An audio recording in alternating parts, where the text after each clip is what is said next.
Primeira carta do apóstolo São Paulo aos Tessalonicenses. Eu vou pregar nessa noite. O tema da mensagem hoje é: quando ele vier, como vai encontrar você? Vamos dizer todos juntos? Quando ele vier, como vai encontrar você? Primeira carta do apóstolo São Paulo aos Tessalonicenses, capítulo de número 4. 1 Tessalonicenses 4, muito obrigado, viu, Diácono Mondavi? Capítulo 4, verso de número 6 em diante. 1 Tessalonicenses 4, verso 6. Diz assim a palavra de Deus: ninguém oprima ou engane a seu irmão em negócio algum. Olha só. Porque o Senhor é vingador. Porque o Senhor é o quê? Vingador de todas estas coisas. Como também antes vulo dissemos e testificamos. Porque não nos chamou Deus para a imundícia, mas para a santificação. Portanto, quem despreza isso, não despreza ao homem, mas sim a Deus, que nos deu também o seu Espírito Santo. Quanto, porém, ao amor fraternal, não necessitais de que vos escreva, visto que vós mesmos estáis instruídos por Deus, que vos ameis uns aos outros. Porque também já assim o fazeis para com todos os irmãos que estão por toda a Macedônia. Verso 13 agora. Não quero, porém, amados irmãos, que sejais ignorantes acerca dos que já dormem, para que não vos entristeçais como os demais, que não têm esperança. Porque se cremos que Jesus morreu e ressuscitou, assim também aos que em Jesus dormem, Deus os tornará a trazer com ele. Verso 15. Dizemo-vos, pois isto pela palavra do Senhor, que nós, os que ficarmos vivos para a vinda do Senhor, não precederemos os que dormem, porque o mesmo Senhor descerá do céu com alarido e com voz de arcanjo e com trombeta de Deus, e os que morreram em Cristo ressuscitarão primeiro. Depois nós, os que ficarmos vivos, seremos arrebatados juntamente com ele nas nuvens, a encontrar o Senhor nos ares, e assim estaremos sempre com o Senhor. Verso 18 e último. Portanto, consolai-vos uns aos outros com estas palavras. Vamos dizer todos juntos o verso 18, 1, 2, 3. Portanto, consolai-vos. Tome o seu assento, por gentileza. A minha mensagem hoje é essa: quando ele vier, como vai encontrar você? Esta epístola que o apóstolo São Paulo escreveu aos Tessalonicenses, aliás, aos Filipenses, a carta aos Filipenses e também aos Tessalonicenses, é uma carta longe de estar destinada a tratar de toda a problemática doutrinária da igreja primitiva, da igreja do primeiro século. Estamos aqui diante de uma epístola, de uma carta que fora escrita provavelmente entre os anos 60 a 62 depois de Cristo, aproximadamente 1964 a 1966 anos atrás, quando esta carta for escrita. Por isso, 1 de Tessalonicenses, capítulo 4, verso 6, Paulo está tratando nada mais, nada menos da conduta cristã, do comportamento de cada crente da sua igreja daquela época. Porque o comportamento dos crentes da época necessitavam de um acerto, de um ajuste. E Paulo havia acabado de falar sobre santificação, pureza espiritual, domínio próprio, respeito do corpo e como tratar o seu irmão, como tratar o próximo. A ideia central aqui de Paulo, que ele queria passar, é que esperar Jesus não significa abandonar as nossas responsabilidades. Continuamos com as mesmas responsabilidades, os mesmos compromissos com Cristo, mesmo sem a presença física dele. É isso que Paulo estava dizendo para a igreja em Tessalônica. A esperança escatológica, ou seja, a esperança dos tempos do fim, finais, dos tempos futuros, a esperança escatológica, ela deve produzir em nós a santidade, ela deve produzir em nós o amor fraternal, o amor de um para com o outro, uma vida ordeira, né, uma vida sem desordem, sem bagunça, e um testemunho para aqueles que estão lá fora. Eu sempre digo isso aqui, a maior testemunho, a maior pregação do Evangelho, já disse Agostinho, se prega o Evangelho a tempo e fora de tempo, como disse Paulo, a Bíblia, mas se precisar, fale. Então nosso testemunho, ele fala muito mais alto do que as nossas palavras. E a partir do versículo 13 dessa epístola, desta carta, ocorre uma mudança específica no assunto em que Paulo vai tratar com a igreja. Aqui alguns cristãos lá de Tessalônica haviam morrido, e a igreja estava sofrendo porque nunca haviam experimentado uma situação dessa antes. Os crentes da igreja em Tessalônica, alguns deles haviam partido, haviam morrido, já estavam com o Senhor. Não se sabe o motivo, mas morte natural, alguns haviam sim morrido. Então houve no meio da igreja agora, que era uma igreja do primeiro século, lembra? Era uma igreja do primeiro século. Era uma igreja muito nova ainda. Então havia uma preocupação dos tessalonicenses da época. O que iria acontecer ou o que acontecerá com os irmãos que morreram antes da parousia, uma palavra no grego, né? Parousia aqui significa literalmente ou presença, ou chegada, ou vinda. Em outras palavras, Paulo estava tratando com uma igreja que se preocupava como seria, o que aconteceria com os irmãos antes da parousia, ou seja, antes do retorno da volta do Senhor Jesus.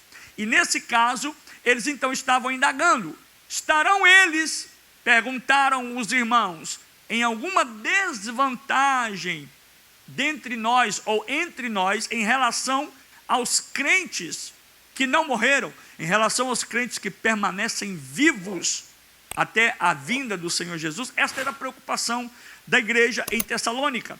Então Paulo responde categoricamente, ele diz, absolutamente não.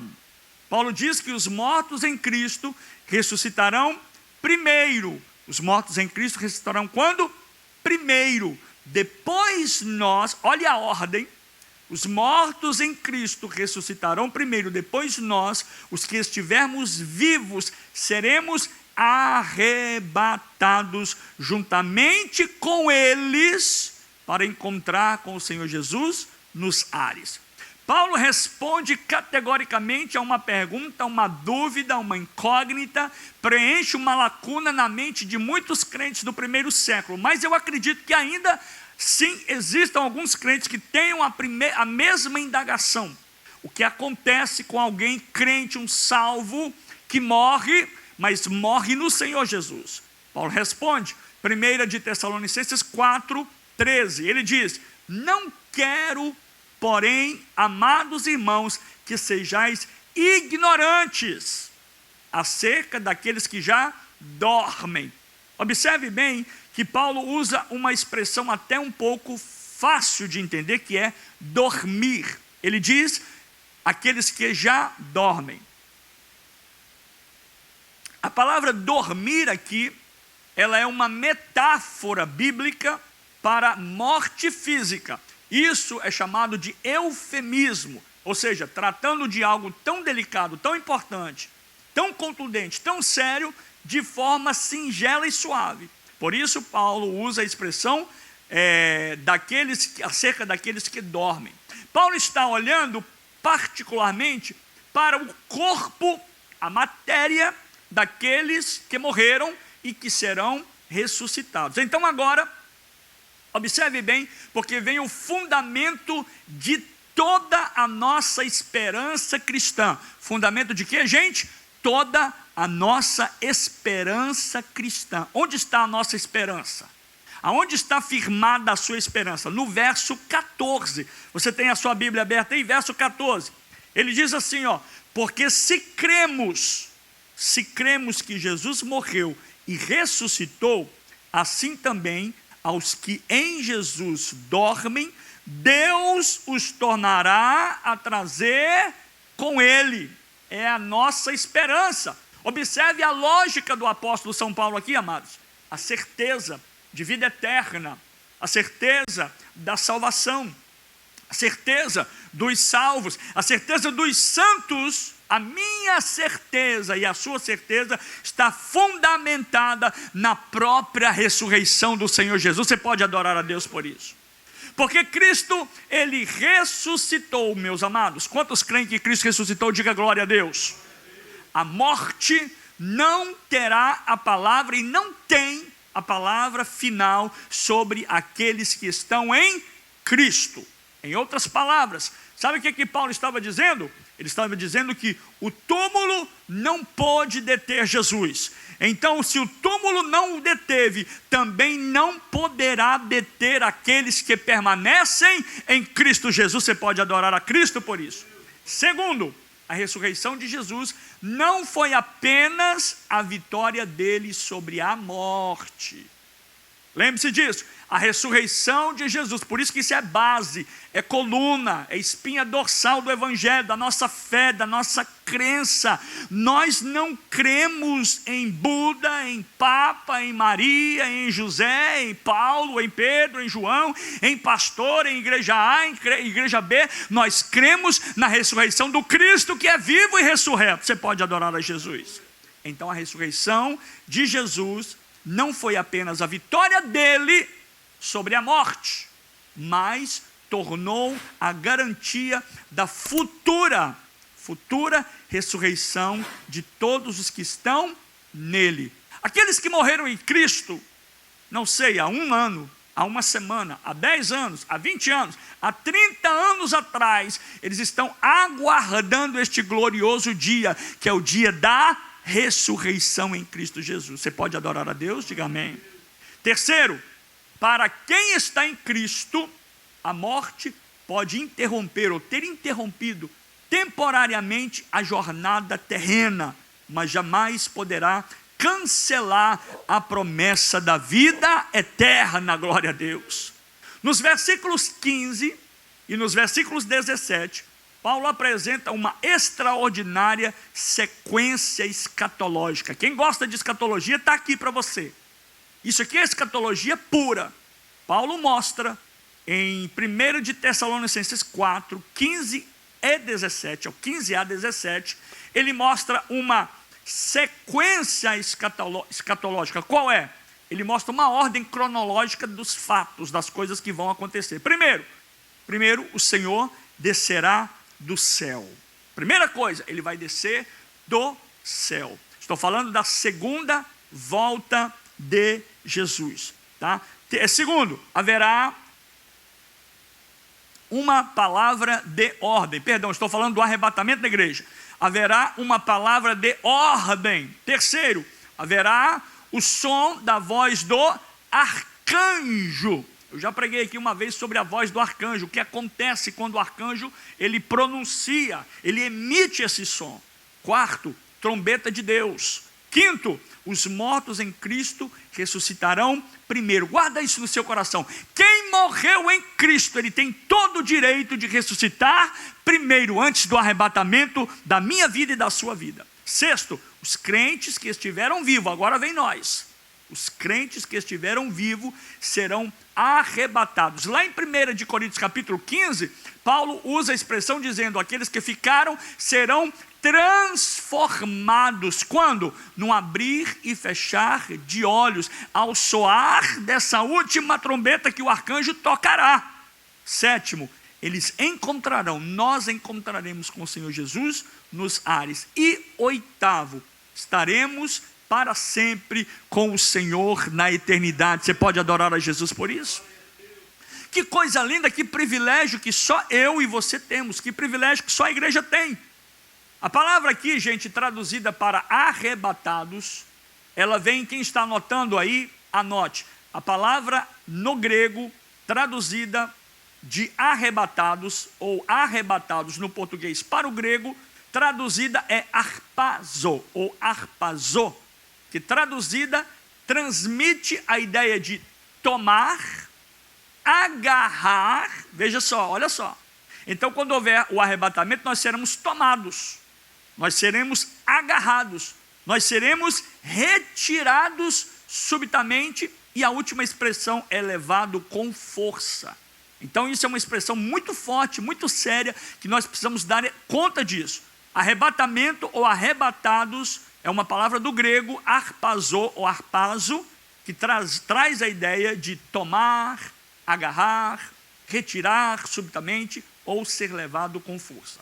A Bíblia Vulgata, ou a tradução da Bíblia para a Vulgata latina, que é a Bíblia no latim, ela empregou a palavra rapiemur, de onde desenvolveu-se o termo de rapto. Por isso que nós entendemos, e um filme muito famoso aí que foi lançado na década de 90, se eu não estou equivocado, que é o Deixados para Trás. Quem se lembra desse livro e também filme, né? Ele traz a ideia do rapto, nós seremos raptados ou arrebatados. E talvez a parte pastoralmente mais importante que Paulo imprime aqui seja o versículo 18. Você que tem a sua Bíblia aberta, mantenha ela aberta, porque o verso 18 diz algo interessante. Olha o que ele diz. O verso 18 vai dizer o seguinte: portanto, é o último verso desse capítulo. Portanto, o que acontece? Consolai-vos uns aos outros com estas palavras. Vou repetir.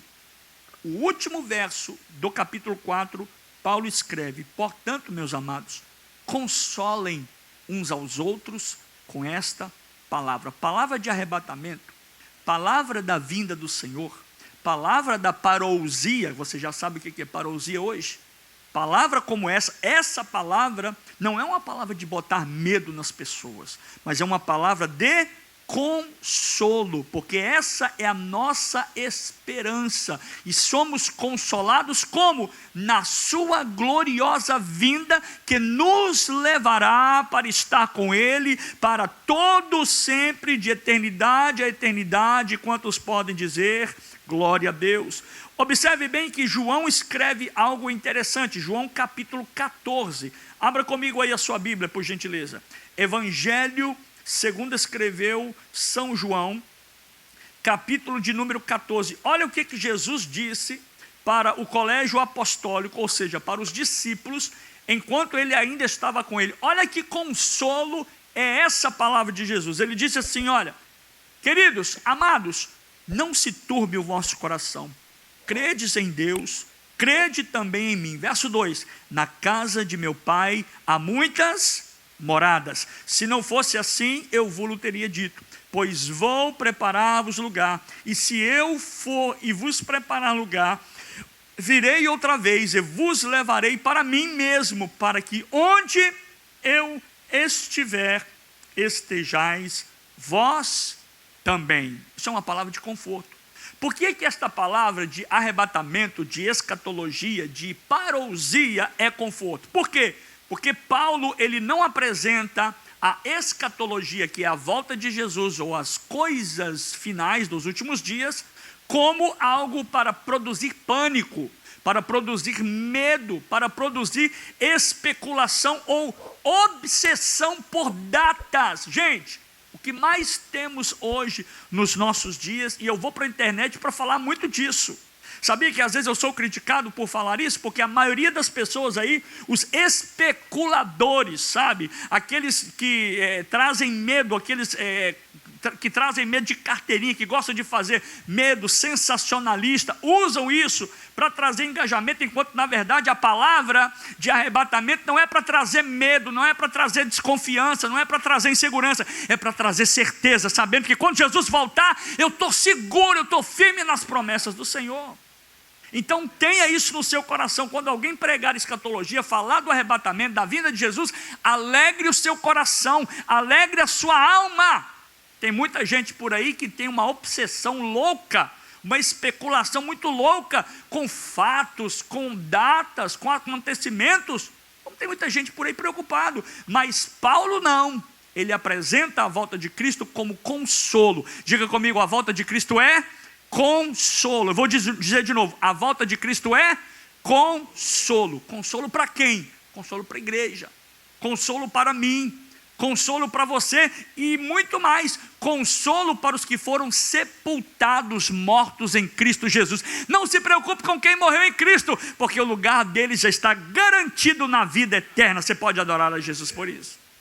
Primeira carta de Paulo aos Tessalonicenses, capítulo 4, verso 6 a 18, quer dizer que quem espera Cristo, agora é para nós, tá?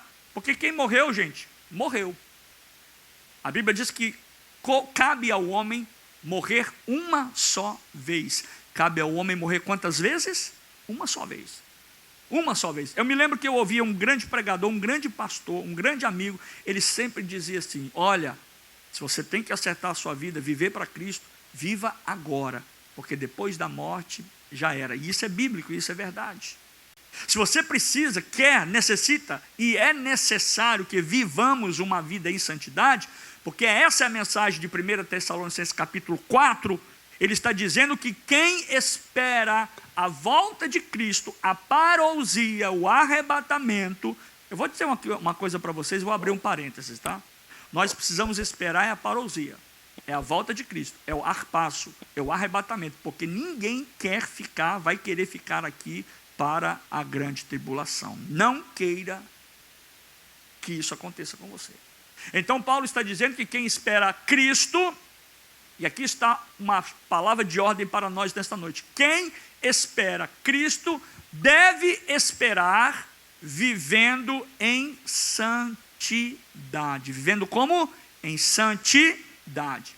Porque quem perdeu alguém que morreu em Cristo, não deve viver sem esperança. E quem pertence a Cristo, possui uma promessa. A morte não impedirá ninguém de participar da gloriosa reunião da igreja com o Senhor Jesus, porque morreram em Cristo. Isso significa que o crente que morrer antes da volta de Jesus, eu costumo até brincar, sabia?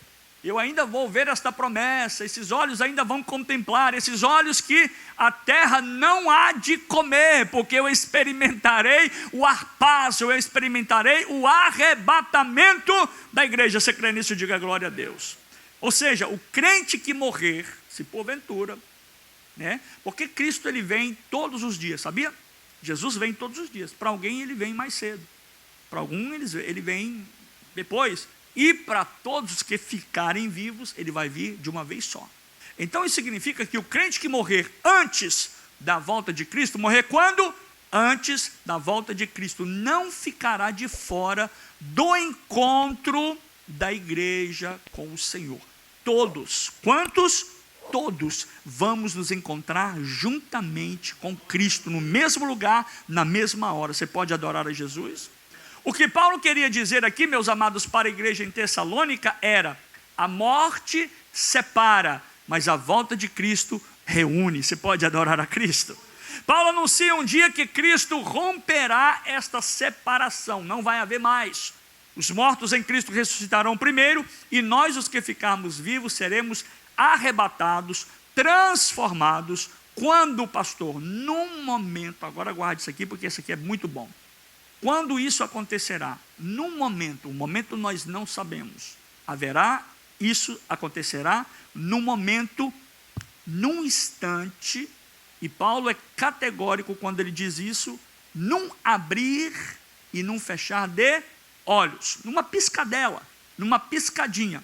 E quando isso acontecer, ambos, tanto nós os que ficarmos vivos, quanto aqueles que já morreram, ambos estaremos instantaneamente, juntamente com Cristo, diante do Senhor, para a glória de Deus.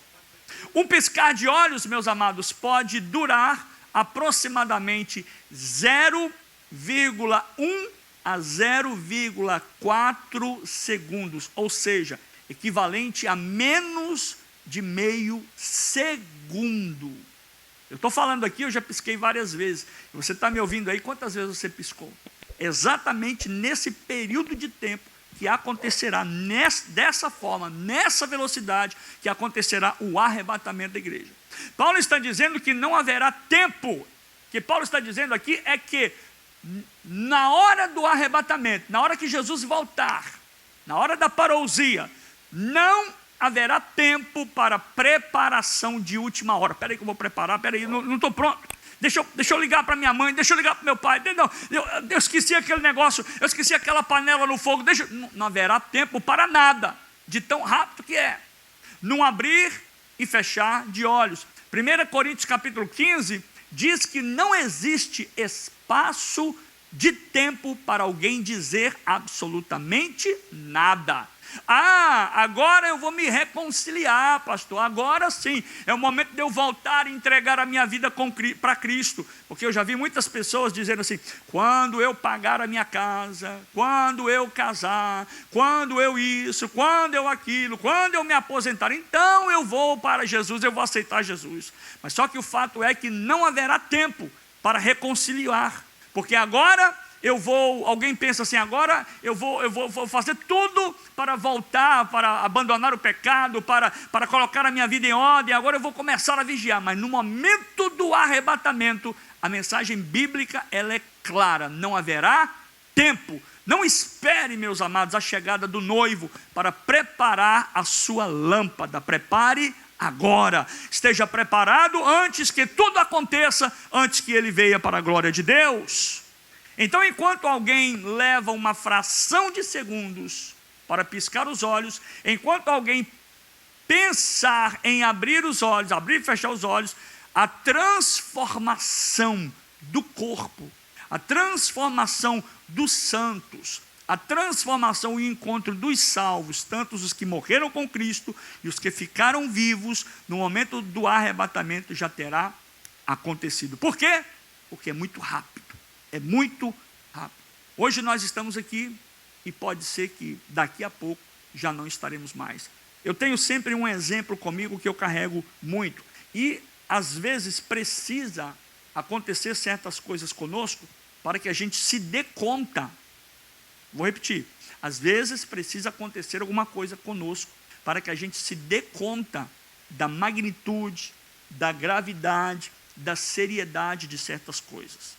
Eu me lembro que quando a nossa filha faleceu, isso em 2014, né? Todos aqui conhecem essa história. O Senhor falou comigo naquela tarde, do dia 10 de junho de 2014, era por volta das 4h45 da tarde, quando o Senhor Jesus a levou.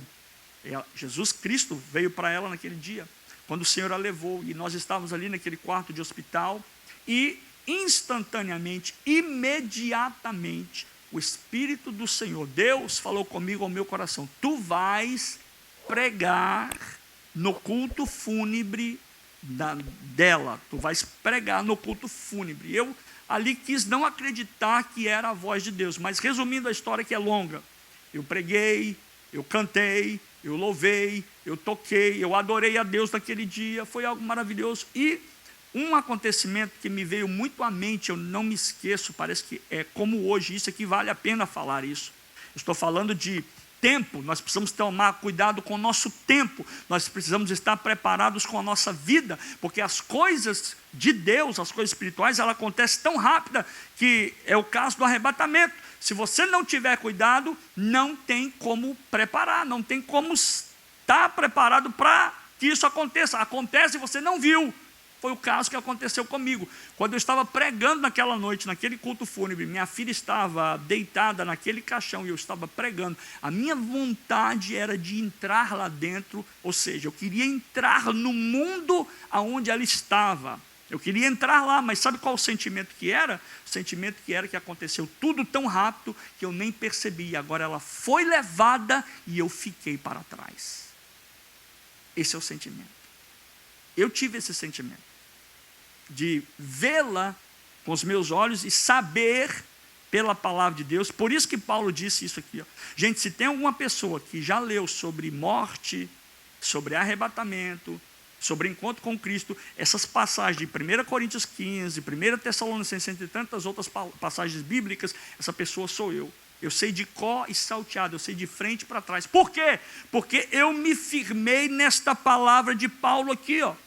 Quando ele disse à igreja em Tessalônica, capítulo 4, verso 18, portanto, consolai-vos uns aos outros com estas palavras. A palavra de Deus, ela nos consola no momento mais difícil da nossa vida, para mantermos de pé a nossa fé, a nossa convicção, a nossa certeza e a nossa esperança que vamos morar e viver com Ele eternamente para a glória de Deus. A esperança da volta de Cristo, ela transforma. Ela faz o que, gente? Transforma. Ela transforma a maneira como vivemos. Se você não tem esperança que Jesus vai voltar, você vive aí, ó, regaladamente. Vive a Deus dará, vive aí, ó, deixa a vida me levar, né? Não tem uma música assim lá fora? Você vive aí como se nada fosse acontecer. Mas a esperança daqueles que sabem que Jesus vai voltar, a esperança da sua volta, ela transforma a minha maneira de ser, a minha maneira de proceder, a minha maneira de viver, a minha maneira como enfrentamos a morte, como enfrentamos o problema, como enxergamos o mundo, porque nós temos esperança na volta de Cristo. No verso 6, temos aqui 4 motivos pelos quais precisamos viver uma vida pura. Vou repetir. No verso 6 deste capítulo de 1 Tessalonicenses 4, temos aqui 4 motivos pelos quais precisamos viver uma vida pura. Quantos motivos, amados? 4. O primeiro motivo é... Quantos então estão entendendo essa palavra? Diga amém. O primeiro motivo, meus queridos, está na parte B do versículo 6. A resposta para esta pergunta, do primeiro motivo, ela está na parte B do verso 5, 6, insisto em dizer 5, verso 6, mas deixe-me ler com você todo o verso 6. Diz assim, ó, ninguém oprima ou engane a seu irmão em negócio algum. Como? Em negócio algum, em nada. Por quê? Porque o Senhor, Ele é vingador. Porque o Senhor é o que, gente? Vingador. Vingador de todas essas coisas, como também antes vô-lo dissemos e testificamos. Veja só o que está escrito aí. Testificamos claramente que o Senhor, Ele é o vingador. Eles podiam testificar, a igreja, os santos naquela época, os crentes da igreja de Paulo em Tessalônica, eles podiam testificar que Cristo é vingador. E aqui está um ponto teológico, amados, os irmãos que estudam teologia, aqui está um ponto teológico muito importante. Por quê? Porque quando Paulo diz que o Senhor é vingador, o Senhor é o quê? Vingador. Ele não está apresentando Deus como alguém vingativo. É diferente. Ele é vingador, mas não é vingativo no sentido humano. Porque qual que é o sentido humano? O humano, ele é rancoroso, ele é ressentido, ele é motivado a prejudicar o outro, ele é movido por um desejo descontrolado de revanche. Essa é a motivação, é o sentido humano. Agora, vingador, por isso que é bom você estudar a palavra de Deus. Vingador aqui significa aquele que executa justiça contra o pecado e faz justiça àquele que foi lesado, roubado, aquele que fora prejudicado.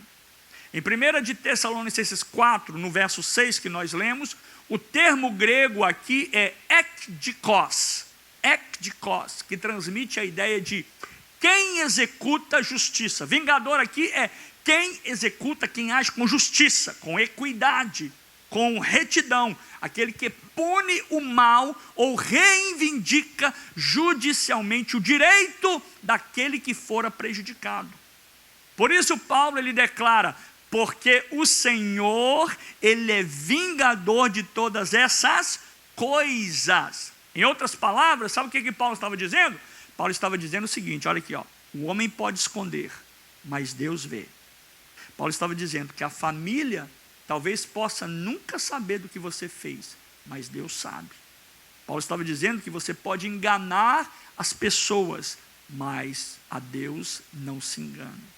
A injustiça pode escapar dos tribunais humanos, mas não escapa do tribunal de Deus, porque vamos todos comparecer diante do tribunal de Cristo. Vê como Deus é vingador? O pecado na sua vida pode permanecer anos e anos e anos sem ser descoberto. Ninguém sabe. Você leva aquilo ali como um bichinho de estimação. Nunca passou diante de ninguém aquilo quem você é. Mas diante de Deus nunca vai passar desapercebido, porque Ele sabe, Ele vê tudo. Pastor, então por que é que devemos viver uma vida pura? Meus amados, a resposta está aí. Está aí a resposta. Para não sermos punidos, porque Deus é vingador. Paulo não nos diz qual será a punição, mas ele deixa bem claro que Deus não deixará pecado nenhum sem que haja justiça, resposta sobre o pecado. Por isso que eu tenho sempre falado aqui, cuidado com o que você planta, porque a lei da semeadura ela volta, é como se fosse um bumerangue. Você joga e conforme você plantou, você vai colher. Por isso nós não podemos plantar vento, porque quem planta vento, colhe tempestade. Tá certo? Então o segundo motivo para você viver uma vida pura.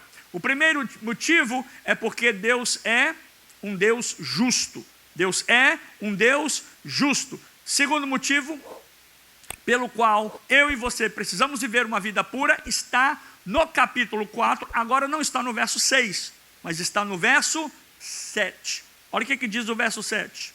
Alguém pode ler, ou vocês podem ler? Vamos ler todos juntos, 1, 2, 3. Porque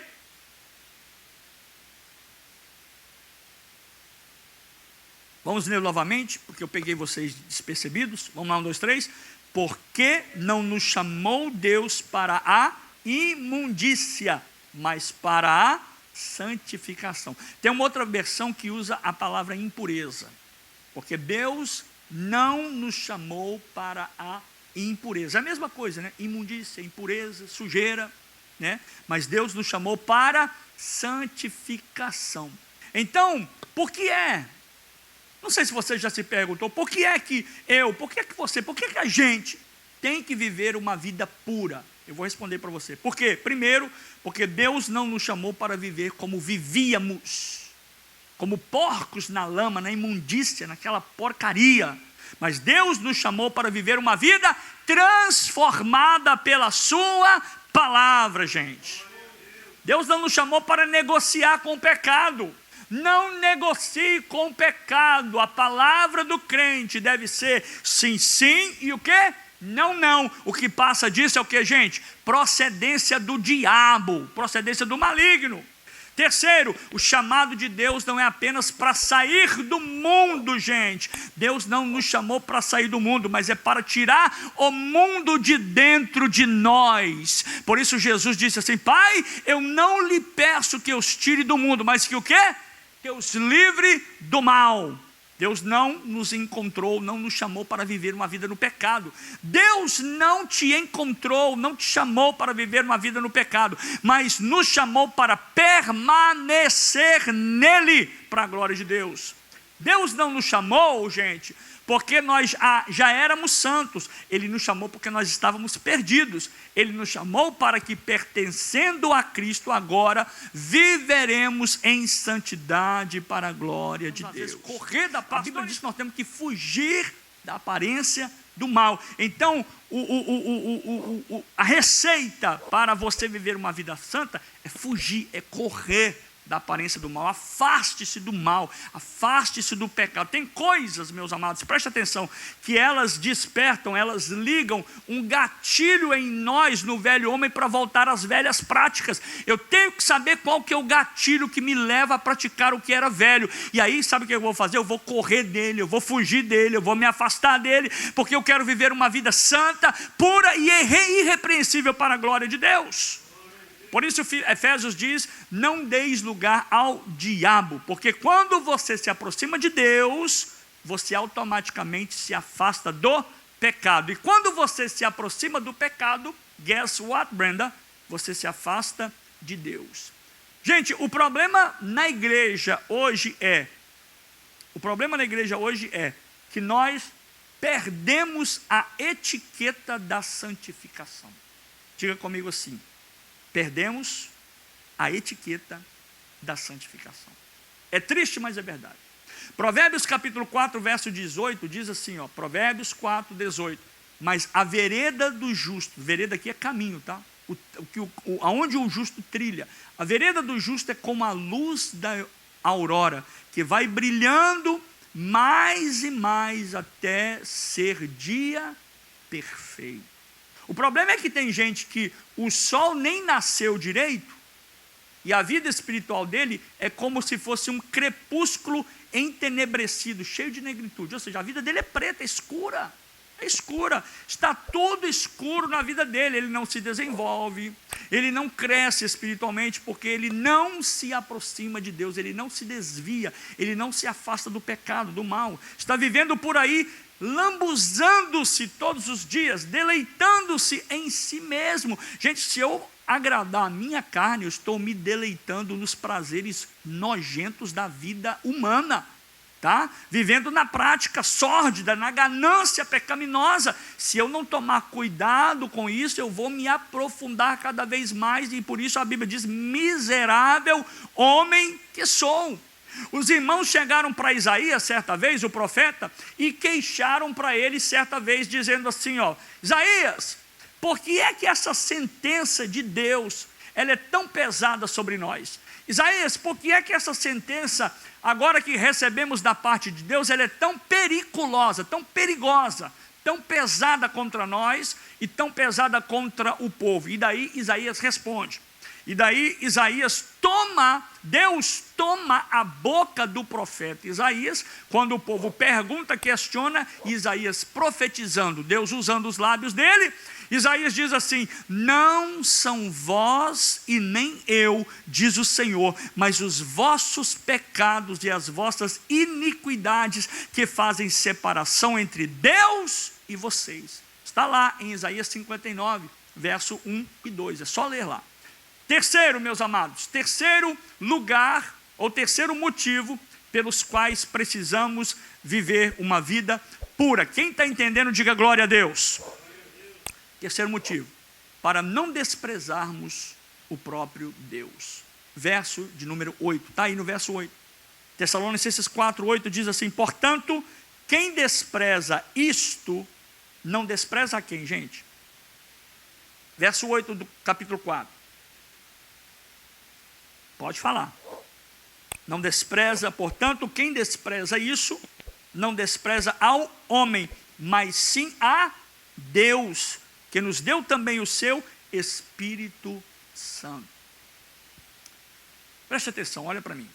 Você vem na igreja, você ouve a palavra de Deus e volta para casa e continua nas mesmas práticas de antes. Continua fazendo as mesmas coisas. É a mesma coisa como se fosse o próprio Deus assim, olha, falando com você o tempo todo, instruindo você o tempo todo, ensinando você a palavra o tempo todo, e você não escuta. Você ouve, mas você não escuta. É como se fosse o próprio Deus instruindo, orientando você, e você não observa. É como se fosse o próprio Deus falando, não faça, e você continua fazendo. Então, por que é que eu tenho que viver uma vida pura, pastor? Para não desprezar o próprio Deus. Quando nós vivemos uma vida impura, é como se nós estivéssemos desprezando a Deus. Quando eu prego aqui na terça, como o culto de hoje, quando eu prego aqui num culto de domingo, como eu preguei a mensagem passada, quando um outro companheiro, um outro pastor, um outro obreiro da casa prega, não é um homem que a igreja está escutando, mas é a voz do próprio Espírito de Deus falando com a igreja. E deixa eu aqui profetizar algo sobre a sua vida. Deixa aqui eu profetizar que Deus tem poder nesta noite de fazer coisas grandes e firmes na sua vida através do poder desta palavra. Você pode adorar a Jesus por isso. Quarto e último lugar pelo qual precisamos viver uma vida pura. Quarto motivo pelos quais precisamos viver uma vida pura diante de Deus. Para não menosprezar, diga, menosprezar o Espírito Santo, que atua na minha vida e na sua vida, que me auxilia, que nos auxilia no processo da santificação. Aliás, aproveitando o gancho desta palavra santificação, eu quero dizer para vocês que nós estamos estudando toda segunda-feira online, soteriologia, que é a doutrina da salvação, e nós falaremos sobre o processo da santificação. Não perca isso. Então, quando nós vivemos uma vida longe dos caminhos do Senhor, desobedientes à sua palavra, nós estamos menosprezando a ação do Espírito Santo, nós estamos desprezando a Ele, e contra esses atos, e contra essas atitudes, não há salvação. Por que não há salvação, pastor? Porque se é o Espírito Santo que te convence, que me convence do pecado, da justiça e do juízo, como haverá arrependimento no meu coração se eu simplesmente menosprezo a Ele? Fala, pastor, fala aí, prega, está nem aí.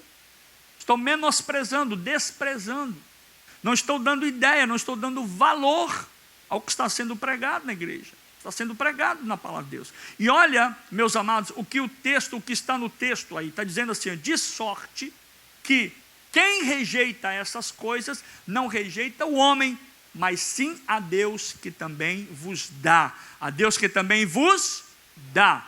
Irmãos, isso aqui é tão glorioso, isso aqui é tão fabuloso, isso aqui é tão poderoso, que você não tem noção, você não tem ideia do que Deus, do Deus a quem você serve, do Deus a quem você adora. A primeira vez que o Espírito Santo, olha para você ver a grandeza de quem é o Espírito Santo. Eu vou tentar colocar na sua mente um pouquinho só do que o Espírito Santo é, quem ele é. A primeira vez que o Espírito Santo entrou nesse universo, nesse plano da terra terrestre, foi lá no período veterotestamentário, ou seja, foi no Antigo Testamento, no livro de Gênesis. E quando o Espírito, olha como a grandeza de Deus é.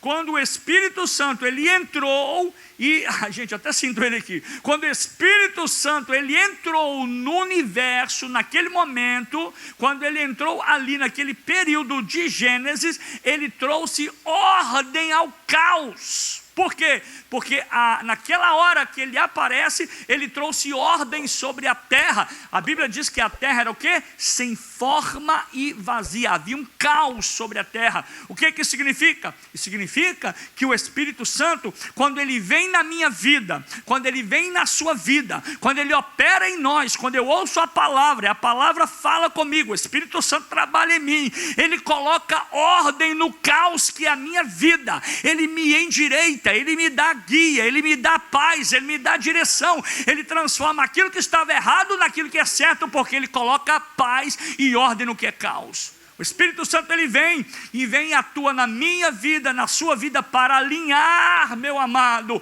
aquilo que o pecado desalinhou. Quando ouço a palavra e guardo no coração e ponho em prática, eu estou alinhando aquilo que o pecado desorganizou na minha vida. Você pode adorar a Deus por isso? O Espírito Santo ele vem na minha vida, ele vem na sua vida, ele vem na nossa casa, ele vem no nosso coração para arrancar tudo aquilo que nos separava de Deus e produzir aquilo que glorifica a Cristo. Quando o Espírito Santo ele vem na minha vida, quando ele vem na sua vida, ele vem para não permitir que continuemos sendo as mesmas pessoas que éramos antes no passado, mas agora ele entrou em nós, ele habita em nós, ele age em nós, porque agora nós somos nova criatura em Cristo Jesus, o nosso Senhor. As coisas velhas já passaram, o velho homem ficou para trás, e agora nós somos nova criatura em Cristo Jesus. Quando o Espírito Santo ele vem, ele entra, ele realiza uma obra grande, uma obra tremenda, uma obra perfeita, uma obra especial na minha vida, a ponto de que quando as pessoas olham para mim, elas conseguem me ver, me identificar, como eu fui mudado, como eu fui transformado, como eu fui impactado, a ponto de quem está lá fora olhar para mim e dizer: não é aquele homem doido, aquele maluco, aquele que fazia aquelas coisas, aquele problemático que vai ali, mas o que aconteceu agora com ele, o que aconteceu com ela? Ele é uma nova criatura, porque Cristo habita, Cristo modifica, Cristo transforma e Cristo renova a nossa vida, a nossa fé, para a glória do nome do Senhor. E quantos podem dizer amém? Fica de pé comigo, eu quero orar com você nessa noite.